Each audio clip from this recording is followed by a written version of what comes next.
Goeiemôre geliefdes en welkom weer eens by die Afrikaanse Evangeliese Kerk in Ierland. Geliefdes, vanoggend wil ek met julle gesels oor waarom die disippels gejuig het oor Jesus se hemelsvaart. Waarom het die disippels gejuig oor Jesus se hemelvaart? En ons skrifgedeelte vanoggend is die laaste 4 verse in Lukas 24. Lukas 24 vers 50 tot 53. Lukas 24 vers 50 tot 53. Maar terwyl ons nou die woord van God so oopmaak by Lukas 24, kom ons maak net eers die oë toe. Goeiemôre Hemelse Vader. Ag Here, hoe heerlik is dit om in U teenwoordigheid te wees vanmôre. As kinders, as afhanklikes, om U te kom vra, Here, om ons weer eens uit die woord uit te leer, om die woord wat ons vanoggend sal lees vir ons oop te breek, sodat ons dit sal verstaan.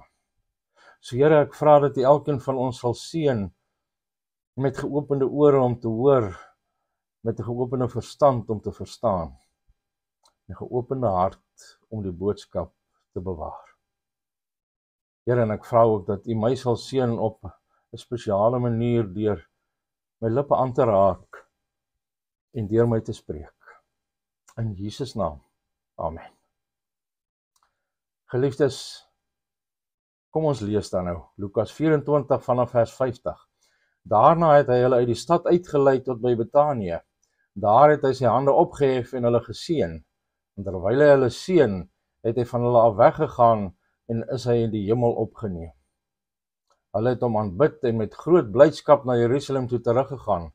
Daar het hulle die hele tyd by die tempel gebly en God geprys.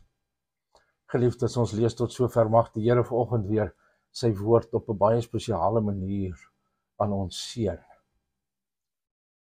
Geliefdes, gewoonlik is afskeid is hartseer tye. Maar gelukkig het moderne tegnologie die impak van skeiding van geliefdes verminder. Dit 100 jaar gelede, nie eers 100 jaar gelede nie. Minder as dit, as jou geliefde, kom ons sê jy is in Europa en jou geliefde gaan Afrika toe. Dan sou hy op 'n boot klim en jy sou hom maande, indien nie jare nie weer sien nie. Maar vandag, selfs al gaan hy halfpad om die wêreld, is hy steeds net 'n dagvlug van die huis af. 100 jaar gelede sou dit maande neem om 'n brief per boot na 'n ander kontinent te stuur, terwyl jy nou per e-pos of enige van die sosiale platforms daagliks interaksie met iemand amper oral in die wêreld kan hê. Maar die moeilikste afskeid is egter die wat finaal in hierdie lewe is. Wanneer jy weet dat jy jou geliefde nie weer aan hierdie kant van die hemel sal sien nie, is jy vol hartseer oor die afskeid. En om hierdie rede lyk dit vreemd dat die disippels se reaksie op Jesus se finale afskeid van hulle toe na die hemel opgevaar het, nie hartseer en droefheid was nie, maar groot vreugde. En Lukas het sy evangelie begin met die engele wat aan die herders aangaande Jesus se geboorte aankondig in vers 10 van Lukas 2, wat die engele vir hulle sê, ek bring vir julle 'n goeie tyding van groot blydskap wat vir die hele volk sal wees. En nou laat Lukas sy lesers oor die gedagte nadink, waarom het die disippels groot blydskap gehad toe Jesus opgevaar het? Hy wil hê ons moet onsself afvra, is my lewe gevul met groot vreugde omdat Jesus opgevaar het? Loof ek God voortdurend omdat Jesus opgevaar het? Jy sien, om te sien dat Jesus opgevaar het, behoort te maak dat ons hom aanbid en dat ons vreugdevol sal wees. Maar voordat ons na die implikasie van Jesus se hemelvaart kyk, moet ons duidelik wees dat dit nie op dieselfde dag as die opstanding plaasgevind het nie, so sommige kritici wil beweer. En as ons net hierdie laaste hoofstuk 24 van Lukas gehad het, dan sou ons dalk so kon dink, maar in Handelinge 1 vers 3 tot 11 maak Lukas dit duidelik dat hierdie gebeurtenis 40 dae na sy opstanding plaasgevind het. Dit is ondenkbaar dat Lukas homself hier weerspreek het.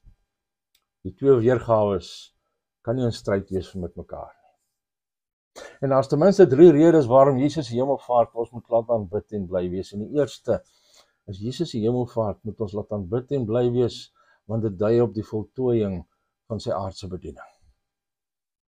Jesus het nie hierdie aarde verlaat omdat hy deur sondige mense verwerp en gekruisig is nie.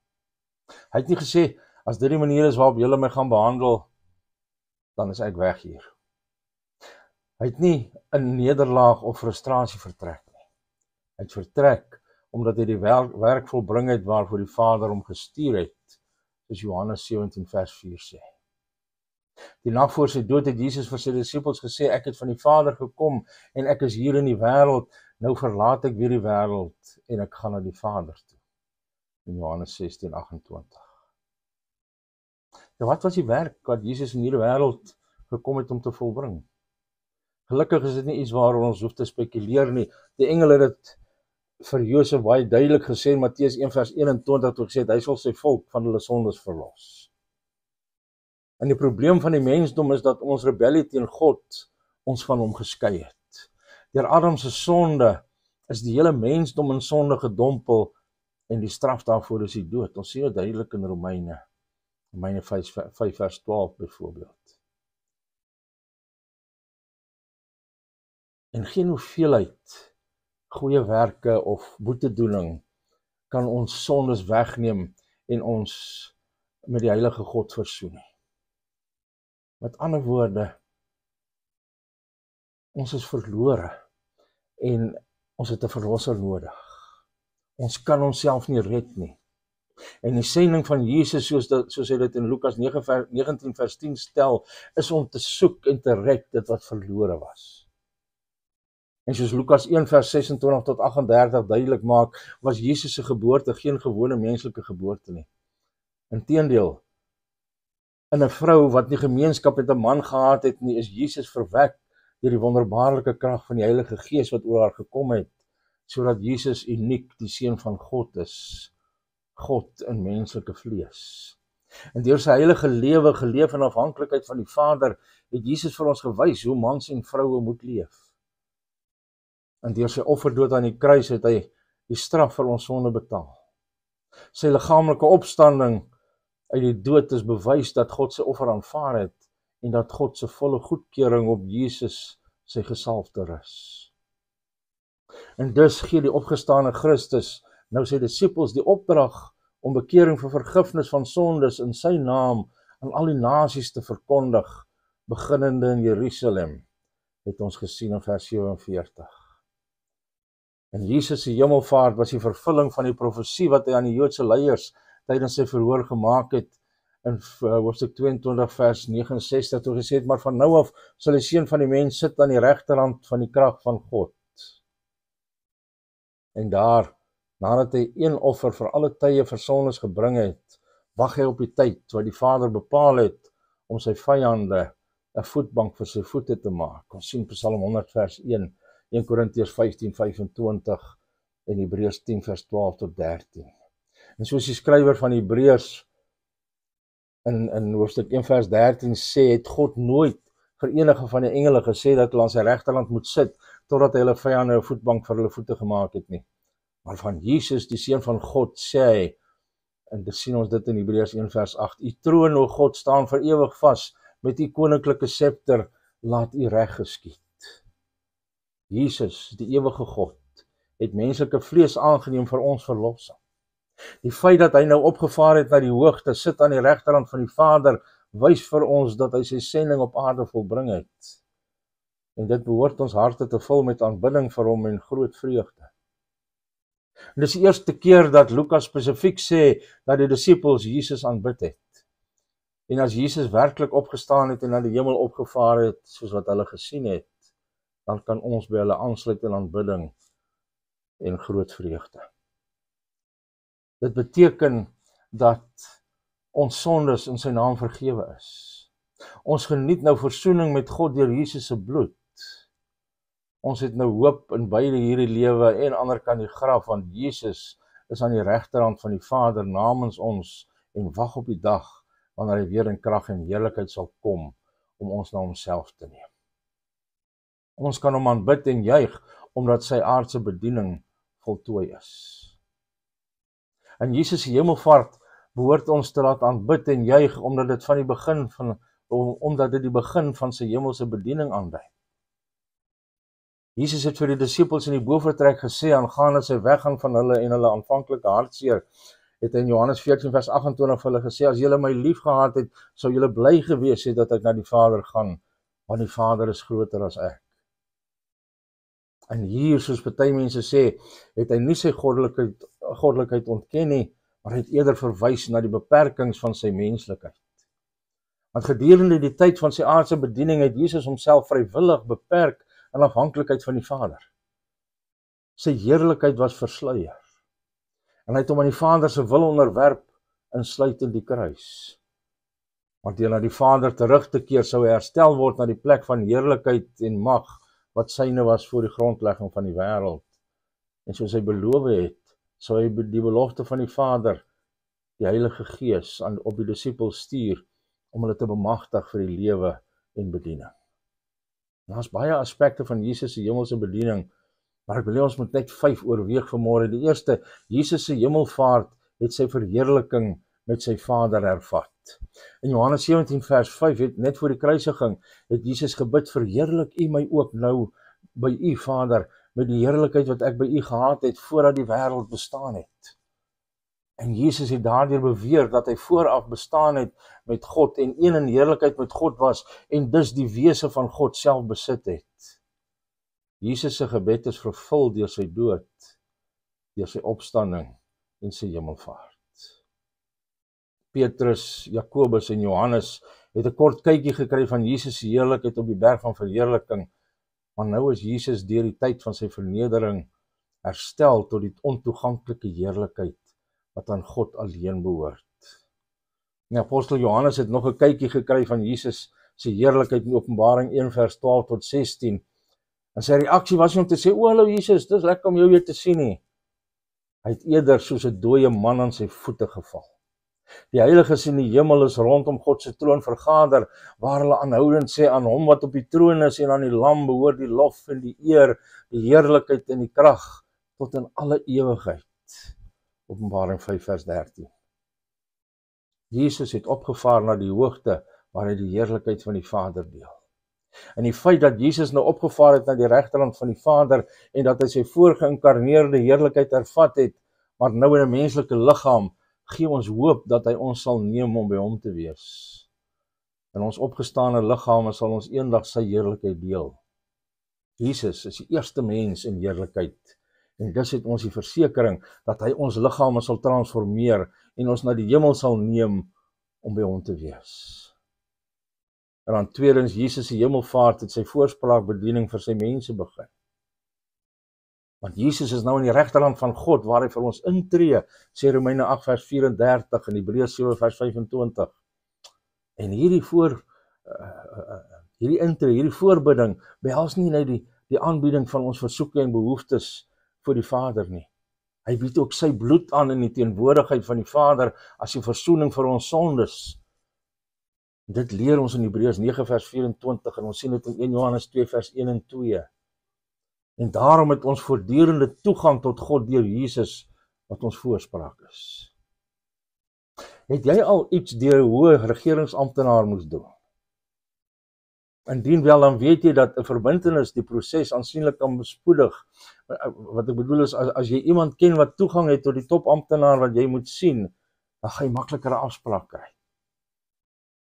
En die opgevaarde Here Jesus Christus is ons verbintenis in die teenwoordigheid van God. Deur hom het ons toegang in die Gees tot die Vader, sê Efesiërs 2 vers 18. Jesus se hemelvaart na die Vader behoort ons te laat aanbid en bly te wees, want hy is daar om vir ons in te tree. En dan derdens, Jesus se hemelvaart het sy voorbereiding van 'n plek vir sy mense begin. Onthou het vir sy disippels gesê in Johannes 14 vers 1 tot 3 dat hy gaan om 'n plek vir hulle voor te berei en dat hy weer sou kom om hulle na homself sou neem, sodat waar hy is, hulle ook daar kan wees. En ja, ek kan nie vir julle verduidelik hoekom die Here van die skepping wat die heelal in bestaan gespreek het, moet gaan om 'n plek vir ons te moet voorberei. Kon nie net die woord spreek en dit gebeur nie. Heel waarskynlik het Jesus figuurlike taal gebruik sodat die disippels kon verstaan. Soos 'n skrynwerker wat aan 'n huis werk, so berei die Here sorgvuldige plek in die hemel voor, sodat ons daar tot in ewigheid saam met hom kan wees. En die taal beeld die Here se individuele sorg vir ons uit. Die Here het nie net gesê dat hy sou gaan, 'n verwysing na sy hemelvaart, maar ook dat hy weer sou terugkom vir ons. Jesus se hemelvaart behoort ons dus met groot vreugde te vervul, want ons toekoms saam met hom in heerlikheid is so seker soos sy woord. Want hy sou 'n leienaar wees as dit nie waar was dat hy weer kom om ons saam met hom in die hemel op te neem, dat ons saam met hom sal wees nie. En vierdens, Jesus se hemelvaart het sy huidige en toekomstige heerskappy oor hemel en aarde begin. Petrus vertel ons dat Jesus nou aan die regterhand van God is nadat hy die engele en magte en kragte aan hom onderwerp het en die hemel ingegaan het, 1 Petrus 3:22. Paulus sê dat Jesus aan God se regterhand in die hemel sit, bo die alle heerskappy en gesag en mag en heerskappy en elke naam wat genoem word, nie net in hierdie wêreld nie, maar ook in die toekomstige. En hy het alle dinge onder sy voete onderwerp. Efesiërs 1 vers 20 en 22. En tog is daar 'n sin waarin alle dinge nog nie aan hom onderwerp is nie, soos 1 Korintiërs 15 vers 27 en 28 en Psalm 110 vers 1 en Hebreërs 10 vers 13 vir ons verduidelik. Want sy koninkryk is beide teenwoordig en toekomstig. Op die oomblik is sy vyande nog nie almal aan hom onderwerp nie, maar wanneer hy weer in mag en heerlikheid kom, sal hy elke vyand oorwin en vir ewig en altyd reageer. En die laaste 5.5, Jesus se hemelvaart het gelei tot die uitstorting van sy Heilige Gees op sy mense. Hy het vir sy disippels gesê in Johannes 16 vers 7, dit is tot julle voordeel dat ek weggaan, want as ek nie weggaan nie, sal die trooster nie na julle toe kom nie, maar as ek gaan, sal ek hom na julle stuur. Hierdie Heilige Gees is die disippels bemagtig om die werk van Jesus voort te sit en die goeie nuus van verlossing tot in die uithoeke van die aarde uit te brei. Soos Paulus ook in Efesiërs 4 vers 8 leer, toe hy opgevaar het na die hoogte, het hy 'n menigte gevangenes gevange geneem en gawes aan die mense gegee. Dus gee die Heilige Gees geestelike gawes aan die kerk vir die opbouing van die liggaam van Christus. Gaan lees Efesiërs 4 vers 11 tot 16. Die disippels kon hulle verbly oor Jesus se hemelvaart vanweë sy heidaglike hemelse bediening, wat die uitstorting van die Heilige Gees op sy mense ingesluit het. En so behoort Jesus se hemelvaart ons te laat aanbid en ons te verbly, want dit het die voltooiing van sy aardse bediening en die begin van sy hemelse bediening aangedui. As derde hoofpunt, Jesus se hemelvaart behoort ons te laat aanbid en bly te wees, want dit dui op die begin van ons bediening as sy aardse verteenwoordigers. Want ons kan vra, waarom het Jesus nie sy volgelinge saam met hom na die hemel geneem toe opgevaar het nie? Hy het hulle hier agtergelaat omdat hy nog werk vir hulle in sy naam gehad het om te doen. En soos ons in ons laaste studie gesien het, is hulle sending en ons sin om bekering tot vergifnis van sondes aan al die nasies te verkondig, beginnende by Jerusalem. En soos ons ook gesien het, is dit noodsaaklik dat ons bekleed is met die krag van die Heilige Gees as ons in daardie sending wil slaag. Ons teks openbaar 4 ander dinge wat ons nodig het om effektiewe verteenwoordigers van Jesus in hierdie bose wêreld te wees. Eerstens, Christus se verteenwoordigers moet sy seën op hulle lewens en bediening hê. Jesus het die disippels na die Olyfberg gelei in Handelinge 1 vers 12 op die pad na die dorpie Betanië. Soos ons dan nou hier vanmôre lees, daar het hy sy hande opgehef en hulle geseën, en terwyl hy hulle seën het hy van hulle af weggegaan en is hy in die hemel opgeneem. En hierdie prentjie wat ons hier sien is die van die Ou Testamentiese priester wat die mense seën nadat hy die offer vir hulle gebring het, soos Levitikus 9 vers 22 vir ons leer. En ons is geneig om 'n seën te beskou as 'n mooi gebaar, wat nie juist veel beteken in terme van werklike gevolge nie. Maar Jesus het nie net die disippels voorspoed toegewens toe hulle geseën het nie. Sy seun was absoluut noodsaaklik vir hulle en vir ons, as ons sy werk wil voortsit. Want sonder Jesus se seun kan ons groot en suksesvolle bedieninge hê, wat uiteindelik tot niks sal lei nie. Ons kan groot geboue bou en duisende mense kan na ons kerk stroom, maar as ons Jesus se seun kort kom, is dit alles net hout en hooi en stoppels, wat deur die vuur van sy oordeel verteer sal word. Onthou Psalm 127 vers 1, as die Here die huis nie bou nie, swoeg die wat daaraan bou te vergeefs. Begeer die God se seën op jou lewe en bediening. Soos Jakob dan, wat met die engel van God worstel, moet ons hom aangryp, vasgryp en sê, ek sal u nie laat gaan tensy u my seën nie. God se seën beteken dat die resultate van ons arbeid nie in verhouding is tot ons vermoëns of pogings nie. Die resultaat het 'n blywende geestelike impak wat ons nooit in ons eie krag sou kon bereik nie. In God se werk beteken sy seën alles. Worstel met hom totdat jy dit kry. En dan tweedens, Christus se verteenwoordigers moet hom aanbid voordat hulle vir hom werk. En soos ek gesê het, is dit die eerste verwysing in Lukas na die disippels wat Jesus aanbid. Aanbidding moet altyd werk voorafgaan. Enige werk wat ons vir die Here doen, moet die oorloop van ons harte wees wat volle aanbidding en liefde vir hom is. Ons hoor baie van uitbranding in die bediening. Een belangrike oorsaak van uitbranding is wanneer ons werk voor ons aanbidding kom. Wanneer ons voel dat ons net alles doen wat ons doen om die Here te dien, dan moet ons stop en ons harte regkry vir hom. Die hande wat Jesus in seën opgehef het, was deurboorde hande. Terwyl die disippels na Jesus gestaar het en hy sy hande opgelig het, sou hulle daaraan herinner gewees het dat hy homself vir hulle aan die kruis gegee het. En dit is die motivering vir alles wat ons vir die Here doen, sê Paulus ook in Galasiërs 2 vers 20. Ek sal nooit vergeet wat wyle Ellen Redpath eendag gesê het nie. Hy het by 'n simposium of iets het hy vertel van 'n tyd toe sy bediening voorspoedig gelyk het.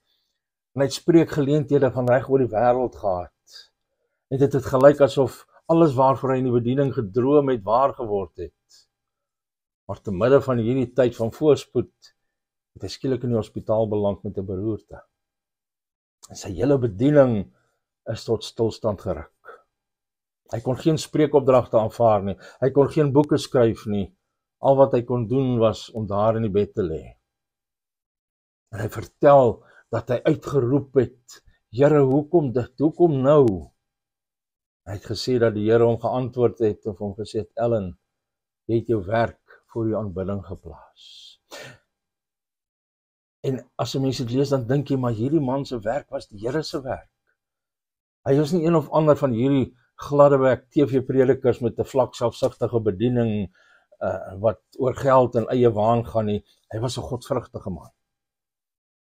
Maar hy het gesê dat hy besef het dat hy sy aanbidding van die Here weer bo sy werk moes plaas.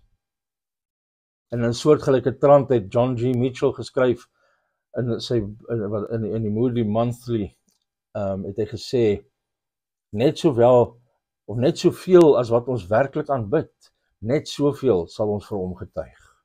Ons kan nie ware getuienis van ware aanbidding skei nie. En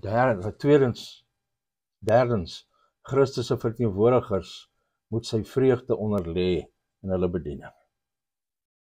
Soos ek net gesê het, begin Lukas met groot vreugde met die aankondiging van Jesus se geboorte en hy eindig met die disippels gevul met groot vreugde nadat hulle Jesus na die hemel sien opvaar het.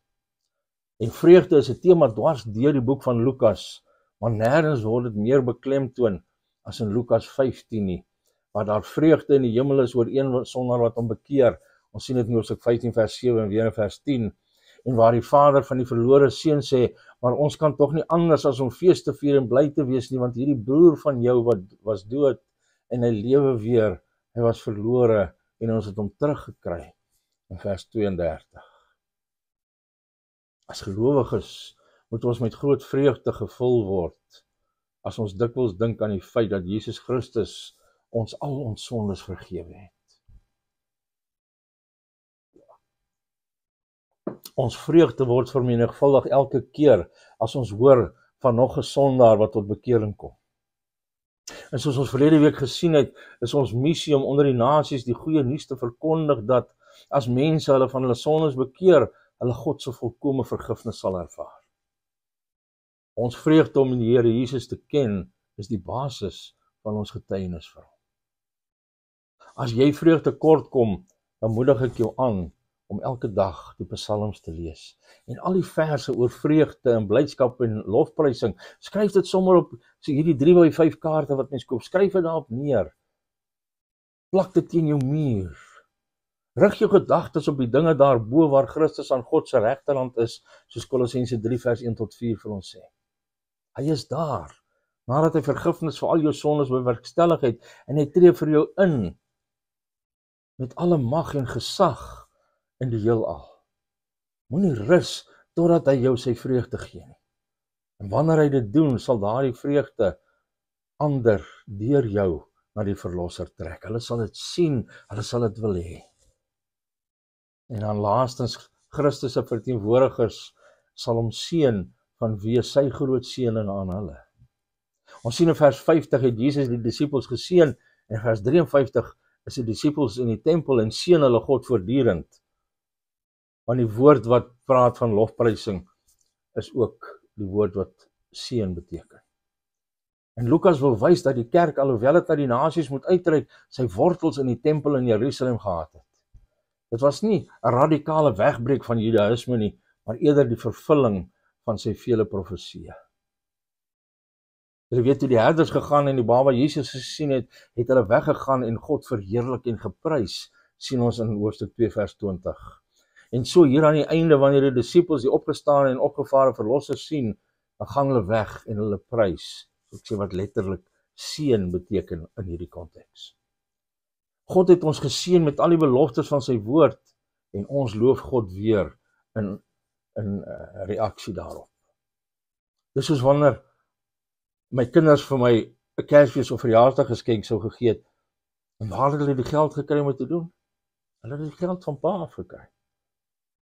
Ek het vir hulle die geld gegee en hulle het dit gebruik om vir my geskenk te koop, en ek was verheug om van hulle 'n deel terug te ontvang van wat ek vir hulle gegee het. En God gee ons elke seën. Wanneer ons dit aan hom teruggee met ons geskenke of met ons lof, dan seën ons die God wat ons geseën het. En ek wil afsluit. Die disippels het van hierdie 40 dae van gemeenskap met die opgestane Here, wat gekulmineer het in sy hemelvaart, het hulle weggegaan met 'n nuwe visie van die heerlikheid van Christus. En John Owen, die ou Puriteinse teoloog, maak die punt dat in 'n mate alle ware gelowiges se oë van hulle verstand oopgemaak is om die heerlikheid van God in die aangesig van Jesus Christus te sien, soos dit in die evangelie verklaar word. Hy sê in sy boek The Person of Christ, sê hy, ons begrip van hierdie heerlikheid is die bron van al ons gehoorsaamheid, vertroosting en hoop in hierdie wêreld. So geliefdes, in die mate waarin ons die heerlikheid van die opgestane en opgevare Here Jesus Christus sien, sal ons gevul wees met aanbidding, met groot vreugde en danksegging teenoor God vir sy oorvloedige barmhartigheid teenoor ons. En as jy hierdie dinge kort kom, vra God om Christus aan jou siel te openbaar. Soek hom in sy woord en moenie rus totdat jy jouself voortdurend by God se mense vind en God seën. Amen. Kom ons maak die oop.